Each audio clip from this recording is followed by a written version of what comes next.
In this video, we're going to be walking through a case study of a recent couple that came to me and said, Jacob, we think that we can retire successfully, but we're curious, how can we optimize our savings? But also we're wondering, should we be doing any Roth conversions along the way? So let's dive in and check out their situation and then figure out what they can do to optimize their savings.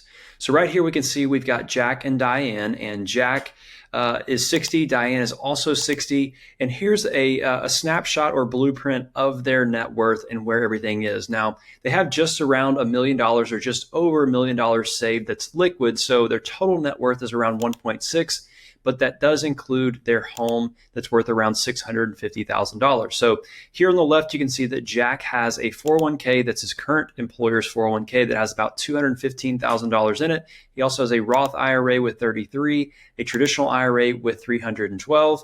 And then on the right, we can see that Diane has her current 401k that's got $270,000. Her Roth IRA has 17 and her IRA has 178,000. They also have a joint bank account with $45,000. No money in brokerage at this point. They really don't plan to save there for now. They also have $28,000 in an HSA. Their home is worth $650 and they owe $132 on that home.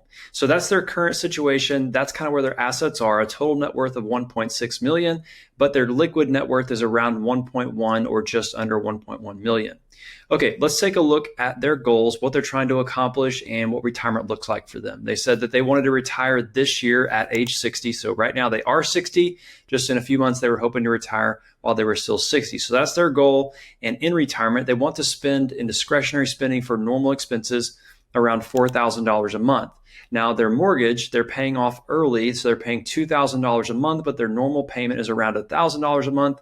So they're paying an additional $1,000 every month on that. So if we take their $4,000 of expenses that we have factored in here, plus the $2,000 mortgage payment they're making, that's $6,000 total that they will be spending every single month in retirement. Additionally, on top of that, if they're going to retire at 60, well, that means they're not going to have Medicare yet until age 65. So we've got a 5-year gap. They're going to have private insurance, which I've got that factored in right here. And for now, we're saying that that's around $12,000 per year per person. That'll include the premiums and parts of deductibles in there. They mentioned they were healthy, so they don't expect to use a whole lot of the insurance, but they want to make sure they have it in place if something comes up. So that $12,000 per person is primarily on the premium side of things, not so much the deductible. Now, once they reach Medicare age, they will have Part A and Part B like normal, and they're most likely going to take a Medigap or Medicare supplement plan rather than the Advantage plan, which is going to be an additional $3,500 per year per person. So that's what's going to be there for them in regards to health insurance. Now let's take a look at their current income. Jack is right now making $138,000. Diane is making $126,000. Obviously, that would go away later this year whenever they decide to retire. Also, Jack's Social Security is around $3,100 at full retirement age, which will be $67 for him. And then Diane's Social Security is $2,900 at her full retirement age of $67. So that's their current income plus some future income that they can be looking at. Right now, they're saving around 15% of each of their paychecks to their 401ks. Obviously, that would go away. They're also saving $6,000 to an HSA every year. So that's their situation. Again, here's their blueprint. Here's where their assets are. Overall, across their accounts, they're invested about 60-40. They're kind of following that rule of thumb as they enter their retirement years. So we're going to talk more about that in a second, perhaps. But right now, their investments are allocated around 60-40 overall. So let's see if they can retire, and then we can start moving some things around to see how they optimize their retirement savings. So immediately, we can see that they have a 100% chance of success when it comes to spending $4,000 a month plus what their mortgage payment is and their health insurance costs that we've talked about. So based on that spending amount and how much money they have, they will be successful in retirement. So we can see that right here on their cash flows. This is where their expenses are going. So we can see year one, their expenses for living expenses, that'd be the $4,000 a month, plus their housing expenses, which is the mortgage, and then also healthcare, again, $24,000 a month there for a total of $96,000. And that's going to increase slightly, and it will go down as they get to 65. We can see here their healthcare costs are going to go down a substantial amount simply because Part A, Part B, and the Medigap plan are going to be a lot cheaper than the private insurance. So we can see that decreasing here over time as they get to age 65. Also, once they get to 67, their house will be completely paid off and no more mortgage. So at that point, all they have to worry about is their premiums for their Medicare, but then also their living expenses, which will be slightly increasing over time due to inflation. So that's their situation. Let's see really quickly. I wanted to look at a couple things in regards to what happens if investments don't go according to plan. So this is a baseline number so far in terms of, hey, they're going to be growing over time because of historical averages or just an average of 6 or 7% annualized return. Now, what happens if we change this to what has happened over the last 50 years? So actually input all of the returns over the last 50 years into the system and created this scenario. And so if they start with $1 million and they spend however much they're going to be spending over the first 5 to 7 years before they get to Social Security age, what they're going to do is they're going to actually have a lot of money left over at the end of the plan, close to $1.5 million. And these are returns year by year over the last 50 years. Now, this is a really good thing because the last 10 to 15 years in the stock market have been really good. Now, one of the greatest fears that a lot of retirees face is what happens if my portfolio drops immediately after retirement?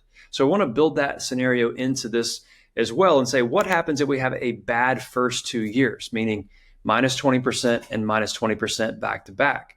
So I had that built in as well. So including all of their spending, plus the market going down by 20% and then 20% again, their portfolio gets cut almost in half within the first 2 years of their retirement. But we can see that because of the way stock markets work, they will recoup that. And once Social Security turns on, they will actually start building their wealth again. So we see here at 66, that's whenever they stop going down in value, because the first 6 years of their retirement, being age 60 when they retire, those first 6 years are going to be a pretty big drawdown sequence because they don't have any other income. Now, once they get to 67, that's whenever their Social Security will turn on, and that's going to meet most of their income needs, meaning they're not going to have to pull a whole lot of money off of their portfolio. So this brings up a good point that I want to mention to you is we have rules of thumb in regards to distribution rates or the 4% rule perhaps, but those things don't always apply perfectly. And I say that because I think we need to use them as a thought or as a tool whenever we're making our retirement decisions. But I don't like to make retirement decisions simply based on rules of thumb. So in their situation, their distribution rate is going to be higher than 4% in the first 6 years of their retirement for a couple of reasons. Number one is they don't have any of their income to pull on, so they're going to have to live off of their portfolio.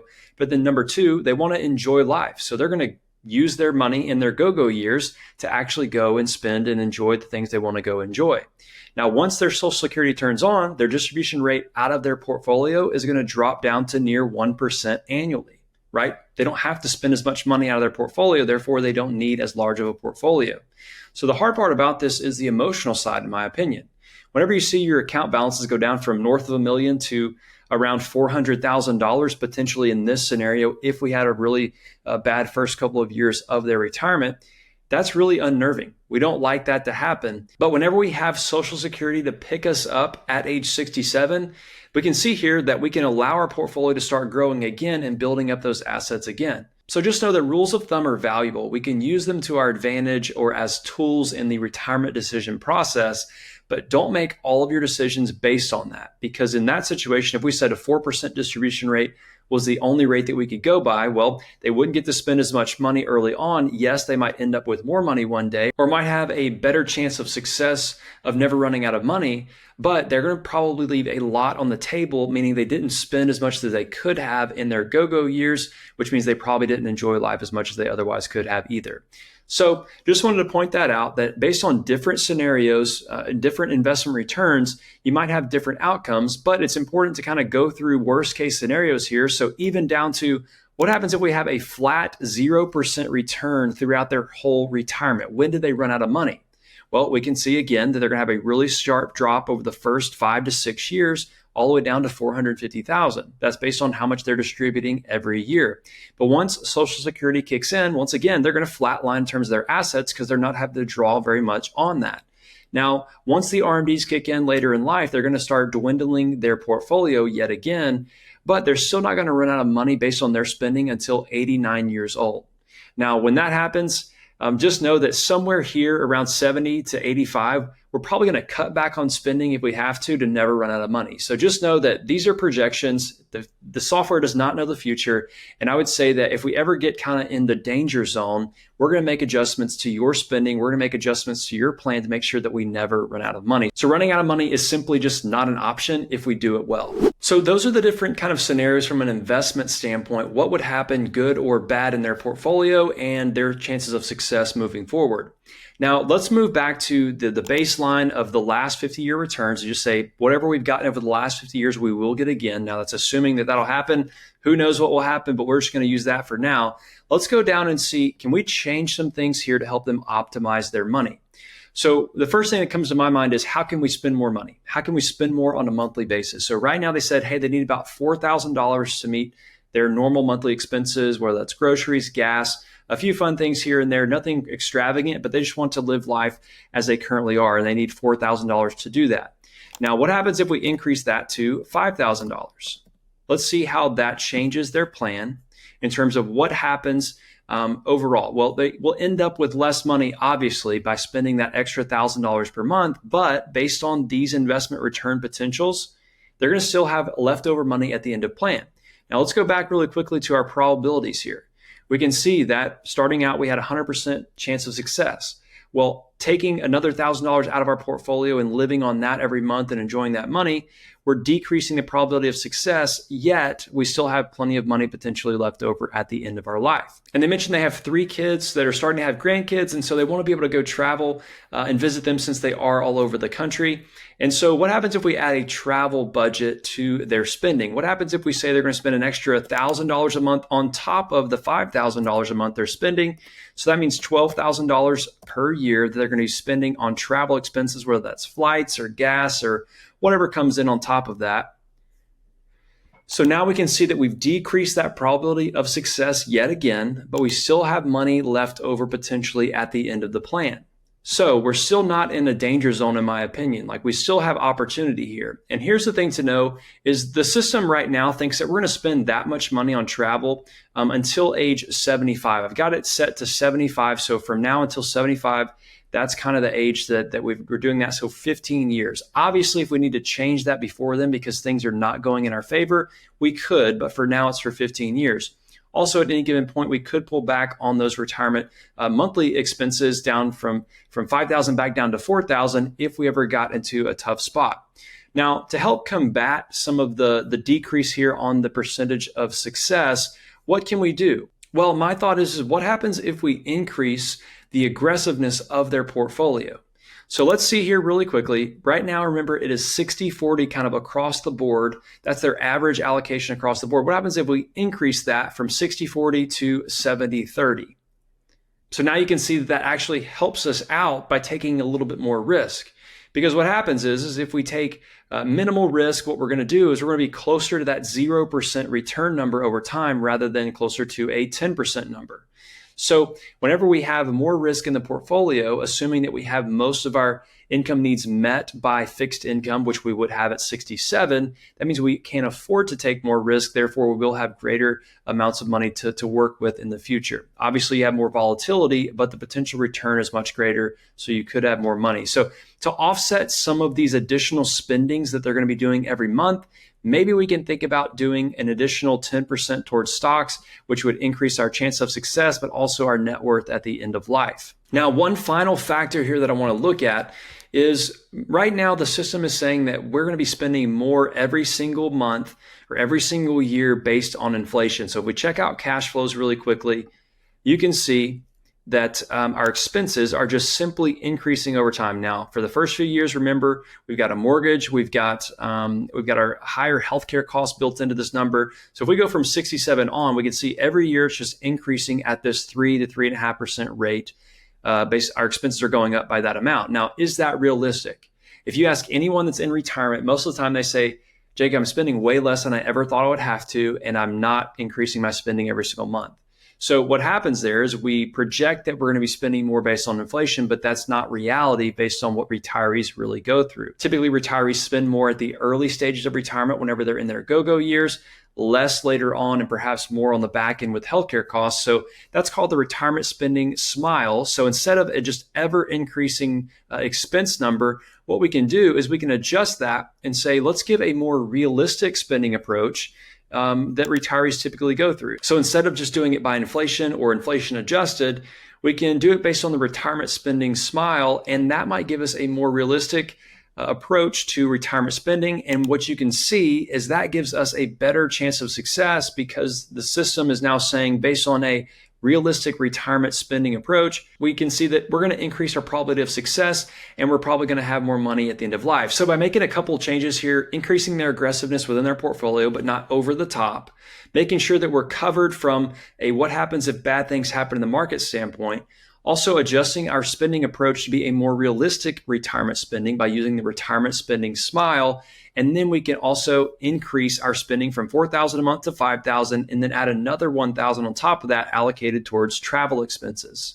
So that's what is possible here for them. We can optimize their dollars and use them to their advantage by doing a few different things and saying, hey, look, we can do all this and we still have flexibility because we have really good chances of success. So if worst case scenarios happen, we can just pull back on these numbers and just kind of dial back our spending a little bit. So that's how we can optimize their life. I wanted to show you that. Now, one of the other questions they had was, Jacob, should we be doing Roth conversions? Now, if we go back to their profile really quickly and look at their blueprint, we can see that most of their assets are tax deferred, meaning very little is in Roth and very little is after tax in either a bank account or a brokerage account. So every dollar that they pull out in the early stages of retirement is going to be taxed as normal income because they're going to be pulling that mostly from the tax deferred assets. So does Roth conversions make sense for them? Well, it may or may not, and I'm probably going to lean towards it's not going to make as much sense for them. There might be an opportunity there during the window between when they start Social Security and RMD age, as we can see right here. But for the most part, it's probably going to be the answer of probably not, but if they do, it's going to be small conversions. We can look at that in a second. And the reason for that, like I said, is because they have mostly tax-deferred assets. Therefore, every dollar they take out is going to be taxed whenever they take that money out of their account to live on. So as we can see here in the early stages of retirement, years 1 through let's call it 7, they're going to have to take all these dollars out of their tax deferred assets. Therefore, they're going to be paying normal income tax rates. So they're going to be doing more of what I call a spend down tax planning strategy approach rather than a Roth conversion tax planning strategy. So they're going to be spending down their assets by probably $600,000 over the first 6 years to meet their income needs, all from tax deferred accounts, meaning we're going to cut their portfolio in half in the early stages. But now whenever Social Security kicks in, that's going to meet most of their income needs. And if they need to take some out, they can. And once they get to RMD age, that's whenever their income rates are going to go back up because now they're going to have Social Security plus the forced distributions out of their tax deferred accounts. That's whenever it jumps back up. Now, what I want you to see here is that the effective tax rate is really not that high. In fact, as soon as RMDs kick in at 75, they're going to be getting Social Security, which is going to meet most of their income needs plus their RMDs. Their effective tax rate is still only 7.1% at the federal level, and they live in Texas, so they don't have a state income tax. Also, it's only going to be increasing at slight rates over time, but the big jump here is right now we have Jack passing away at 82. So if he passes away at 82, at that point, Diane would then have to begin filing as a single filer on all RMDs and her Social Security, which means her tax rate would jump, but still, it's not very high. In fact, it's less than 15%. So it may not make sense to pay taxes at that rate now whenever she would be paying taxes perhaps at that same rate in the future. Another thing here is maybe we need to think about doing Roth conversions in this gap of lower income. But whenever we do that, you have to remember you're going to start paying income taxes on your Social Security. So I think this would be a case-by-case, year-by-year analysis to say, do we want to do Roth conversions and pay the taxes on the conversion? But also now, because we're doing a conversion, we probably are going to increase our taxes on our Social Security. Remember, if your only income is Social Security, you're not going to pay any taxes on that, at least for the time being. So let's see what happens if they do a small Roth conversion in this kind of gap in this period of time whenever they have no or low income.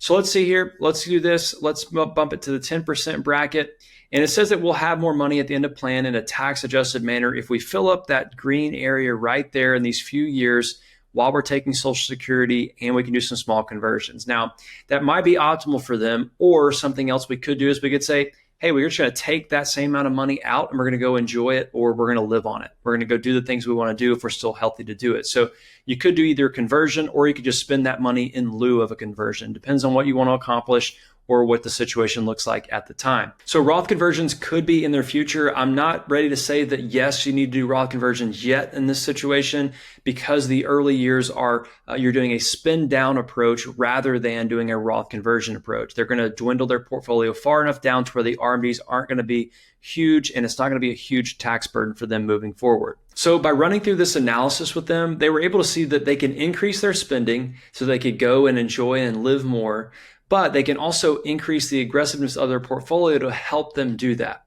So we're going to do those couple of things, but then also they got clear on, hey, we probably should not be doing Roth conversions, at least in the first 5 to 7 years of retirement. There might be a gap there from 67 to 75 where we could be doing some conversions, but that's going to be a choice on an annual basis if they'd like to do it. They could go spend that money instead of doing a conversion. Regardless, they're going to have a wonderful retirement. And because of these few things, they now can see, hey, we can enjoy it that much more, and we don't have to worry about ever running out of money. If you enjoyed this case study, let me know down in the comments below, and also give the video a thumbs up, and also subscribe to the channel so you don't miss any future videos like this one. A lot of people have been asking me lately, hey, Jacob, are you taking on new clients? And the answer is yes. If you'd like to learn more about what that looks like or how I help and serve my clients, schedule an intro call. There should be a link down in the description below for you to do that. I'd be happy to talk with you. It's completely free, and then we can move forward in whatever direction is best for you at that point.